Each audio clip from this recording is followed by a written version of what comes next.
Quando você atravessa o livro de Salmos, você percebe que nas mais diferentes situações, o povo de Deus no Velho Testamento tratava tudo com Deus, sempre tratando com Deus. Livro de Salmos, na alegria, na tristeza, na vitória, na derrota, sempre tratando com Deus. Hoje vamos focar no Salmo 58. Salmo 58. Esta é a porção da palavra de Deus para a sua vida, para a igreja aqui nesta noite. Salmo 58. Antes de irmos ao Salmo 58, pensando no livro de Salmos, queremos destacar um verso que muito nos direciona em relação a este livro todo do livro de Salmos. No Salmo 119, o verso 105 diz: a tua palavra é lâmpada que ilumina os meus passos e luz que clareia o meu caminho. Vamos dizer juntos? A tua palavra é lâmpada que ilumina os meus passos e luz que clareia o meu caminho. Salmo 58, aversão à injustiça. Salmo 58. Vamos ler a palavra de Deus, vamos receber a palavra de Deus e vamos clamar que Deus nos edifique nesta palavra. Ouça. Será que vocês, poderosos, falam de fato com justiça? Será que vocês, homens, julgam retamente? Não. No coração vocês tramam a injustiça e na terra as suas mãos espalham a violência. Os ímpios erram o caminho desde o ventre, desviam-se os mentirosos desde que nascem. Seu veneno é como veneno de serpente. Tapam os ouvidos como a cobra que se faz de surda para não ouvir a música dos encantadores que fazem encantamentos com tanta habilidade. Quebra os dentes deles, ó Deus. Arranca, Senhor, as presas desses leões. Desapareçam como a água que escorre. Quando empunharem o arco, caiam sem força as suas flechas. Sejam como a lesma que se derrete pelo caminho, como o feto abortado, não vejam eles o sol. Os ímpios serão varridos antes que suas panelas sintam o calor da lenha, esteja ela verde ou seca. Os justos se alegrarão quando forem vingados, quando banharem seus pés no sangue dos ímpios. Então os homens comentarão: de fato, os justos têm a sua recompensa. Com certeza, há um Deus que faz justiça na terra. De fato, os justos têm a sua recompensa. Com certeza, há um Deus que faz justiça na terra. Esta é a palavra do Senhor. Alguém sofreu uma injustiça no dia de hoje? Certamente num grupo como esse alguém diria sim, porque é muito comum a este mundo a injustiça. E aqueles que diriam não, hoje eu não sofri uma injustiça, com certeza diriam recentemente eu sofri uma. E poderíamos falar das muitas injustiças através dos anos e dos tempos. E essa é uma das dores de viver neste mundo. É um dos desafios, é uma dos espinhos. Vivemos no mundo da injustiça, onde a maldade é comum, não é coisa rara, é comum ao comportamento do ser humano, nos nossos relacionamentos, na vida social, até dentro da própria casa, muita injustiça, muita maldade, muita atitude que traz dor, desapontamento, etc.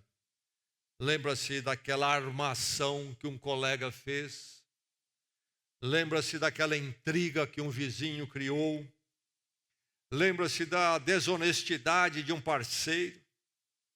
Lembra-se da conversa imoral no trabalho, na escola, na universidade, na mídia, a fala imoral. Lembra daquela fofoca de um parente que tanto mal fez? Lembra-se da rebeldia, do insistir no erro de um filho, de uma filha?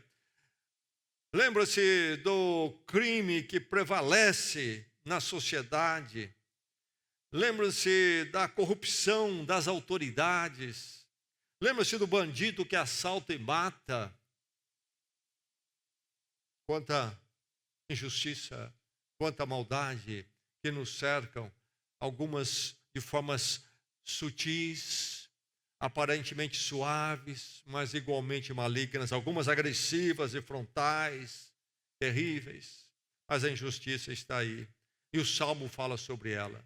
O Salmo ataca, ou melhor, aborda este assunto. Ele fala dos ímpios, e dos ímpios que tramam a injustiça, tramam a maldade, especialmente aqui ele focando em homens que têm mais poder, pessoas com mais autoridade. Mas o que o salmista traz não se restringe a um grupo de pessoas no convívio social, não se restringe apenas a pessoas que têm alguma autoridade. A maldade e a injustiça é achada no comportamento, desde o mais simples até o mais poderoso. O que fazer? Aqui o salmista ele enquadra a sua aversão à injustiça. E a palavra de Deus convida você a fazer o mesmo. Enquadre a aversão à injustiça. Quando você vê a injustiça tão comum, das suas muitas formas, você certamente sente uma aversão. E mesmo a pessoa que tem a prática de cometer injustiça, ela, quando recebe a injustiça, ela tem aversão. A aversão à injustiça que recebe, mas não tem a mesma aversão à justiça que faz. Que nesta noite nosso comportamento seja correto. Nós temos uma aversão à injustiça encontrada em nós, foi achada em nós, mas que seja principalmente a injustiça que vem de fora e não em nós, que não seja achada em nós, mas que possamos enquadrar a nossa aversão à injustiça. Reconheça o injusto. Como enquadrar a nossa aversão? Sinto uma aversão tremenda, eu vejo a injustiça, estou vendo à minha volta, estou vendo na sociedade, vejo nas notícias, na mídia, no trabalho, onde estou. Isso me incomoda, sinto esta aversão, uma repugnância. Reconheça o injusto, é o que o salmista faz. Primeiramente ele reconhece, ele não nega. No verso 2 ele diz, no coração eles tramam a injustiça. Ele não começa a olhar o mundo cor-de-rosa. Ele não tem uma visão ilusória do mundo, de fuga, o mundo é maravilhoso, as pessoas são boas. Você já ouviu essa conversinha antes? As pessoas são boas. Não, no coração tramam a injustiça. E ele continua no verso 3, os ímpios erram o caminho desde o ventre. E ele repete a mesma verdade, em outras palavras, desviam-se os mentirosos desde que nascem. Ele reconhece que o injusto está aí e que a injustiça habita no nosso meio.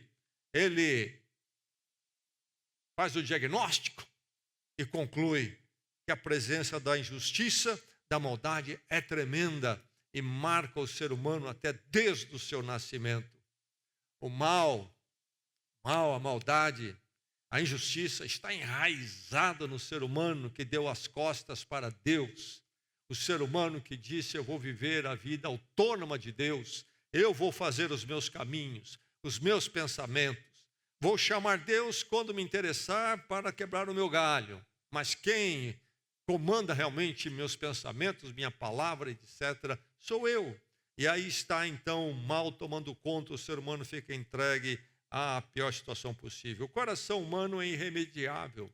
Por isso a injustiça é presente e a maldade. Jeremias 17:9, o profeta Jeremias, no seu livro aqui nas Escrituras, do capítulo 17, verso 9, diz, enganoso é o coração mais do que todas as coisas, e ele é desesperadamente corrupto. Quem o conhecerá? É tão enganoso, tão falso, tão injusto. Quem o conhecerá? Mas o profeta continua e ele fala em nome do Senhor. Eu, o Senhor, esquadrinho o coração, eu provo os pensamentos. O coração do ser humano é injusto, mas isso não passa batido. Deus diz que conhece o coração humano. Ele sabe da injustiça e da maldade comum ao ser humano. E eu e você temos que ter a mesma visão de Deus. Temos que reconhecer o injusto. Assim é que nós enquadramos a injustiça que cerca-nos e a nossa aversão. O que fazer com essa aversão? Em primeiro lugar, temos que reconhecer que a injustiça, o injusto, é presença real. Mas então, caminhar mais com o salmista, confrontando a injustiça. Não apenas reconhecer, mas confrontar a injustiça, confrontar a maldade. No verso 1, ele faz algumas perguntas. Será que vocês poderosos falam de fato com justiça? Será que vocês, homens, julgam certamente? Não, não. No coração vocês tramam a injustiça. Ele está confrontando a injustiça. Ele se põe contra a injustiça, como Jesus Cristo fez. Confrontar a injustiça. O que fazer quando nós sentimos aversão à injustiça? Quando nos deparamos com ela, aquilo nos incomoda profundamente, é confrontar. Não deixar passar, mesmo na nossa convivência mais íntima no lar, na educação dos filhos, precisamos confrontar a injustiça. E se ela acontecer dentro do casamento, também precisamos confrontar. Não estou dizendo que devemos nos agredir, é diferente, mas confrontar. Não é preciso perder o respeito, mas é preciso dizer, está errado, não está certo, você está agindo errado, precisamos conversar. Mas muito mais na sociedade, precisamos confrontar a injustiça. Isso não é comigo, é com eles, não é, é com você também. Onde for possível você ter voz, confronte a injustiça. A injustiça vem de onde? Vem das pessoas, do seu coração. Nós já vimos isso. O profeta Jeremias dizendo, o coração humano é corrupto. E aqui então ele reconhece que há o injusto e ele se manifesta. Ele não fica calado. Ele se manifesta, ele se posiciona, ele confronta a injustiça. É preciso enquadrar corretamente aquela aversão que nós sentimos à injustiça. Enquadre a sua aversão à injustiça. Clame pela justiça. O que fazer? Apenas vamos confrontar, denunciar? Não, é preciso também clamar pela justiça. E aqui há um verso em particular que eu vou destacar, mas ele faz uma série de colocações. O primeiro verso, um verso chocante. O que ele diz, o que ele pede a Deus em relação à injustiça, aos injustos e às suas práticas, pessoas poderosas, injustas. O que ele diz? Quebra os dentes deles, ó Deus. Arranca, Senhor, as presas desses leões. Palavras duras, palavras difíceis. Pedir que sejam quebrados os dentes deles, e aí ele traz a figura, a metáfora de leão. Ele olha para o injusto e diz, eles são como leões, que o Senhor quebre as presas, não é? Que eles têm, o Senhor arrebente essas presas. E ele faz uma série de outras colocações, pedindo que o Senhor haja em relação ao injusto. Ele diz no verso 7, desapareçam eles como a água que escorre, e quando empunharem o arco, caiam sem forças as suas flechas, sejam como lesmas que se derrete pelo caminho. O salmista está fazendo o quê? Ele está clamando a Deus por justiça. Note bem o que acontece aqui nesses versos. Na primeira linha terrível, quebra os dentes deles, ó Deus. O salmista tem uma ira contra o mal, uma aversão. Todo crente, que é crente de verdade, tem essa ira, tem essa aversão à injustiça. Fica irado contra ela. O que fazer? Ele reconhece a injustiça, ele denuncia, e ele faz uma expressão honesta diante da maldade e da injustiça. Quebra os dentes, Senhor. Agora, note bem. Ele não diz, eu vou quebrar os dentes deles. Não é isso que ele diz. Ele, ao ver a injustiça, ele clama que Deus faça a injustiça. Que Deus faça a justiça. ele clama que Deus faça justiça, corrija aquela situação, que Deus intervenha, não deixe as coisas continuarem como estão. O Senhor possa intervir e dar um jeito nos injustos da nossa sociedade, do nosso país. Nós não tomamos a justiça em nossas próprias mãos. O salmista não toma as justiças nas suas mãos. Senhor, eu vou dar um jeito neles. Não, Senhor, dê um jeito neles. A justiça e vingança, até diz a palavra de Deus, pertence ao Senhor, não pertence a mim e a você. O salmista não se torna um justiceiro. Ele clama ao seu Deus de toda a justiça, que o Senhor intervenha na história da sociedade, no correr da injustiça, que Deus desça e faça algo. Que desejo precioso. Esse deve ser o nosso desejo. Não devemos jamais nos acomodar com a situação do mundo e das coisas erradas que estão à nossa volta. Devemos ter uma ansiedade, um anseio pelas coisas corretas, que elas estejam no lugar certo e que Deus traga, então, a verdadeira justiça.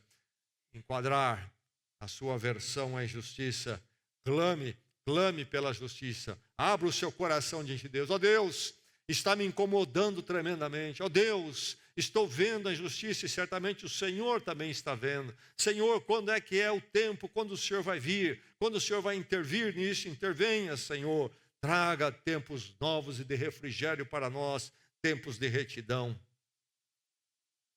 Enquadre. Você tem enquadrado a sua versão à justiça? E afirme a justiça. Afirme. Os ímpios, diz ele no verso 9, serão varridos antes que as suas panelas sintam o calor da lenha.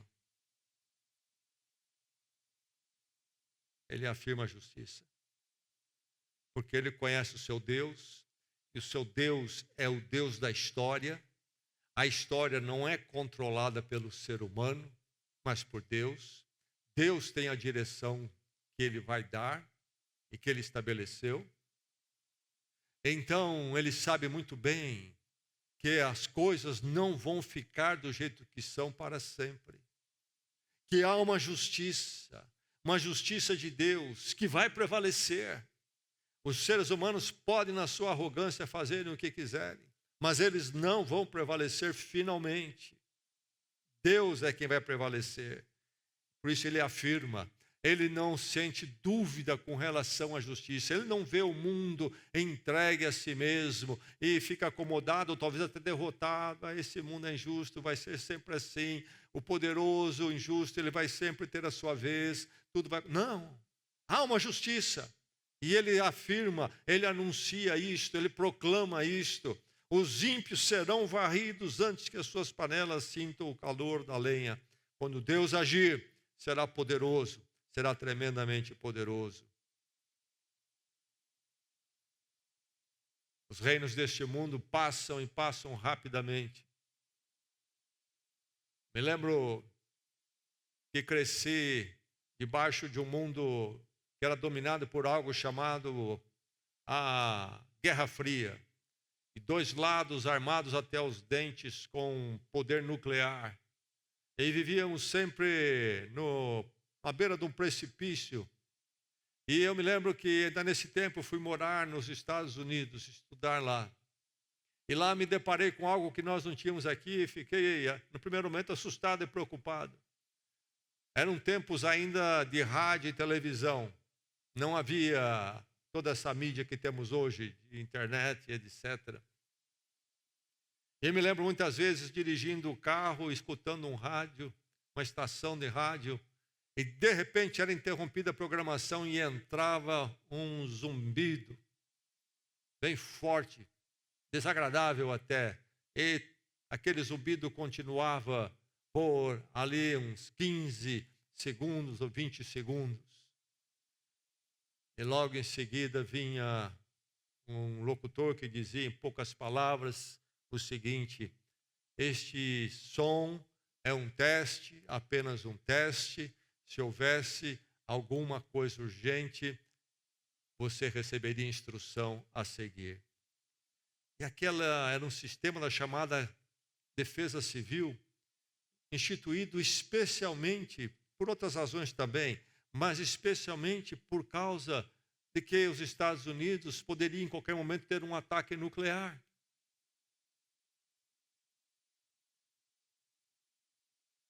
E aí estava esse mundo armado com esses poderes. Mas eu me lembro que chega aquele ano quando então o outro lado rui, cai por terra. Rapidamente. Coisas que a gente achava que só terminaria através de uma guerra e talvez até uma guerra nuclear. De repente vai embora. Os seres humanos podem ser prepotentes, achar que são donos da história, mas não são. Não são. Poderes humanos, impérios passaram e passam. Deus tem o seu plano, o seu projeto de trazer a justiça na hora certa, diz as Escrituras Sagradas. A história tem um nexo, a história tem um fim que Deus vai estabelecer e que traz então tudo no seu lugar. Há um Deus e há uma justiça a ser enfrentada. Os profetas do Velho Testamento falam do dia do Senhor. O dia do Senhor.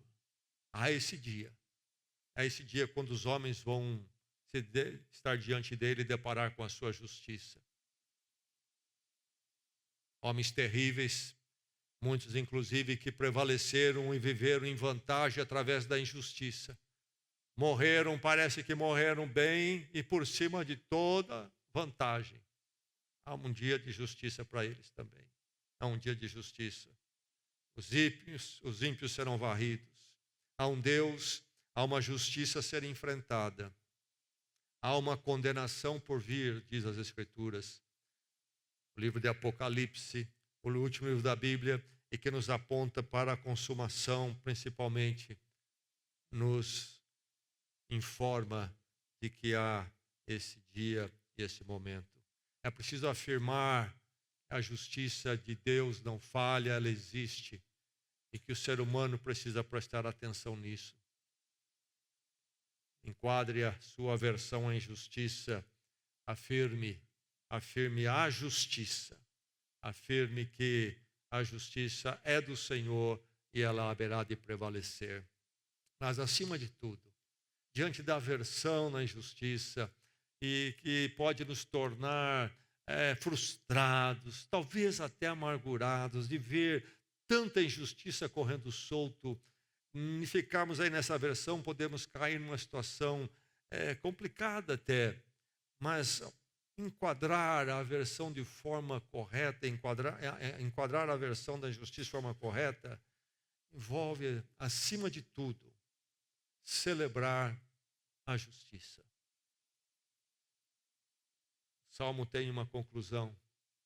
Depois de falar de toda a situação da injustiça, dos passos que aqui falamos, depois de reconhecer que há o injusto, que há injustiça, depois de confrontar a injustiça, depois de clamar pela justiça, depois de afirmar a justiça que há de prevalecer e final, que é a justiça de Deus, o que ele faz? Ele celebra a justiça. Diz ele nos versos 10 e 11, os justos se alegrarão quando forem vingados. Então os homens comentarão, de fato os justos têm a sua recompensa, com certeza há um Deus que faz justiça na terra. O Deus das Escrituras Sagradas é um Deus comprometido com a justiça, porque um dos atributos dele é que ele é justo, essencialmente justo. Deus é comprometido com a justiça. Ele não está simplesmente ignorando o que está acontecendo. Não é só você que sente aversão à injustiça que domina por aí. Deus muito mais. E Deus não é indiferente à injustiça. Agora, o injusto domina. Mas quem é justo? Quem é justo? Diz ele aqui, os justos se alegrarão. Quem é o justo? É você o justo? É preciso que você examine a si mesmo. Porque podemos pensar muito na aversão à injustiça que nós vemos, mas e eu? Quem sou eu? A mensagem das Escrituras Sagradas tem como sua realização, o seu cumprimento total, final, em Jesus Cristo. E Jesus Cristo que vai à cruz, que morre na cruz, é crucificado. O Cristo crucificado condena toda injustiça, toda falta de retidão no coração, no pensamento, nos caminhos, nos atos humanos. O que é Cristo na cruz? É Deus dizendo: eu condeno toda a injustiça. Veja a morte de Cristo, quando Ele toma sobre Ele a injustiça minha, sua, de todo mundo.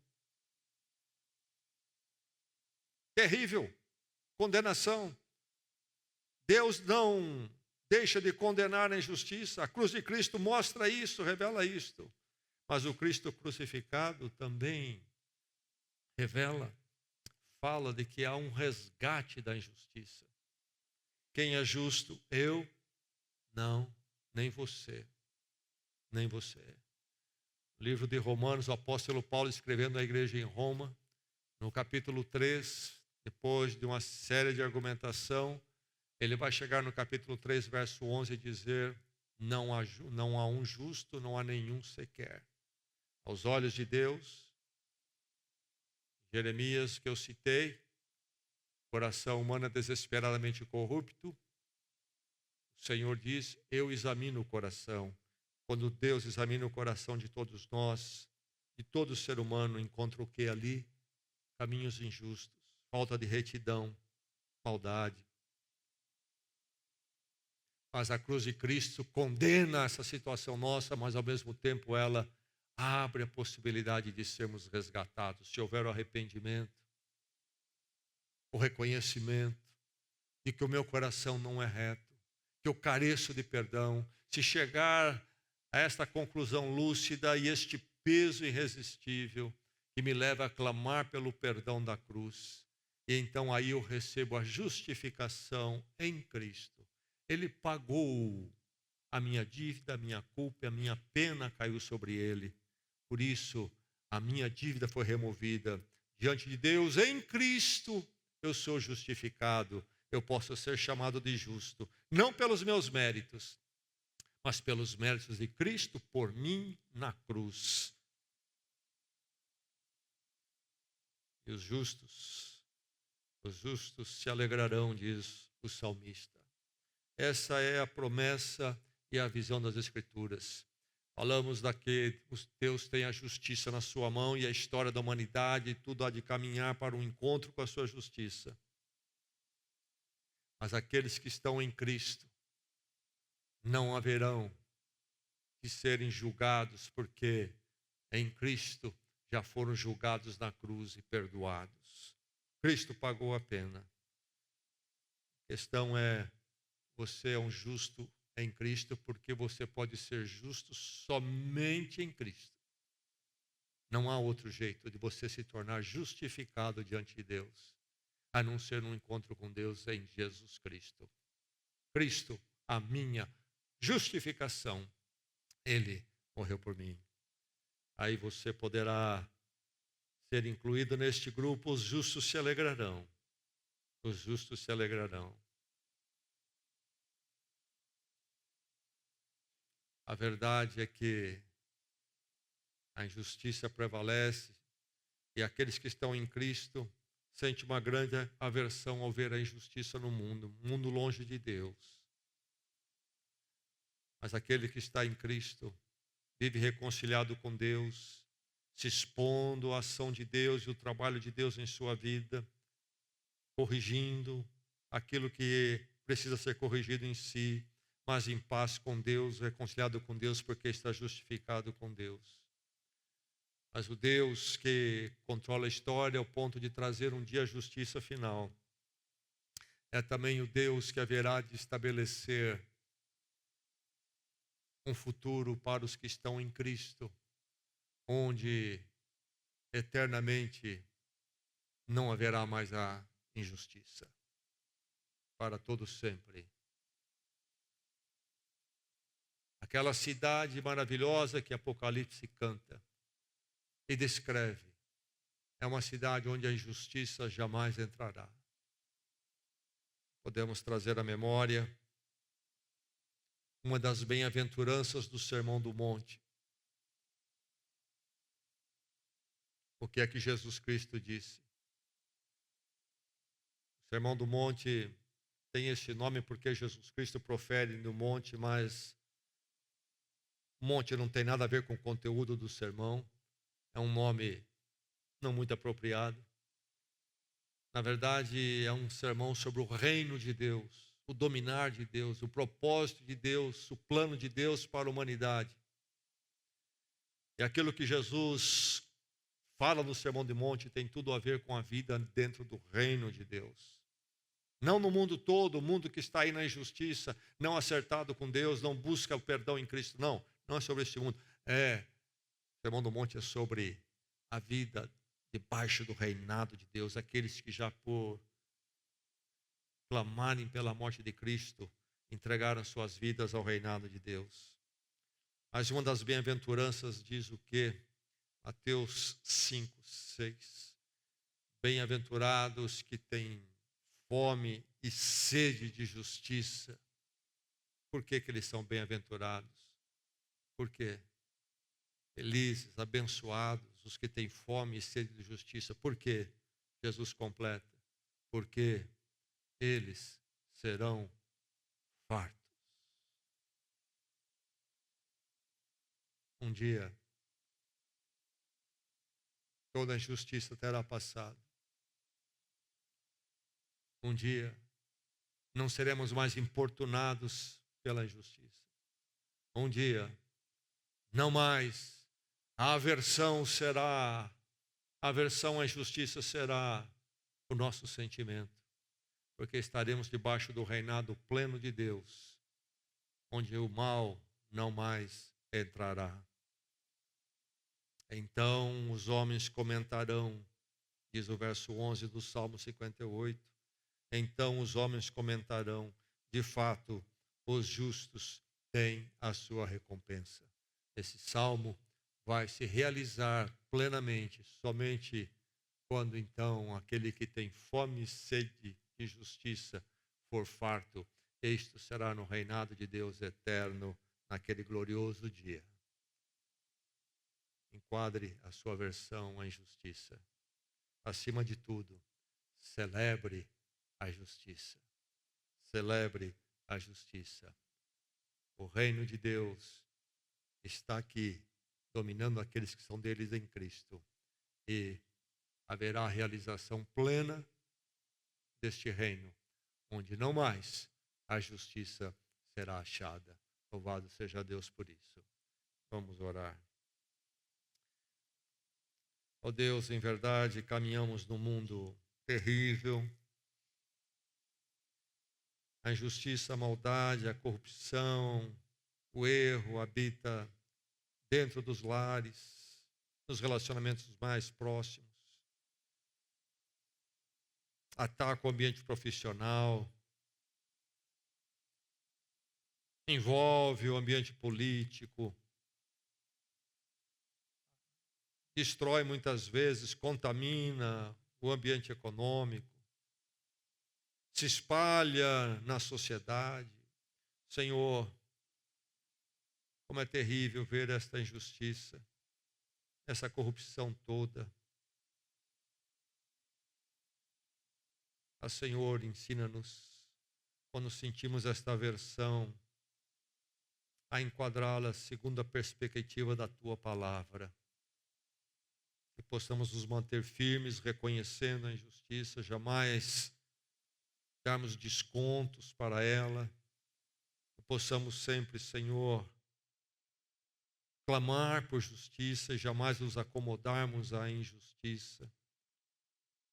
Mas, acima de tudo, Senhor, que possamos estar na Tua perspectiva, sabendo que um dia haveremos de celebrar a justiça plena no Teu reino. Obrigado, Senhor, pela promessa, pela esperança, pela direção Tua na história e então direção em nossas vidas em Cristo rumo à eternidade. E ensina-nos, Senhor, a vivermos mais e mais como justificados em Cristo, sendo transformados e transformados, de forma que nos tornemos mais e mais diferentes deste mundo injusto. E o nosso coração possa estar sempre no anseio profundo de chegar ao teu reino final, consumado, onde toda a justiça há de habitar perfeitamente. Oramos em Cristo. Amém.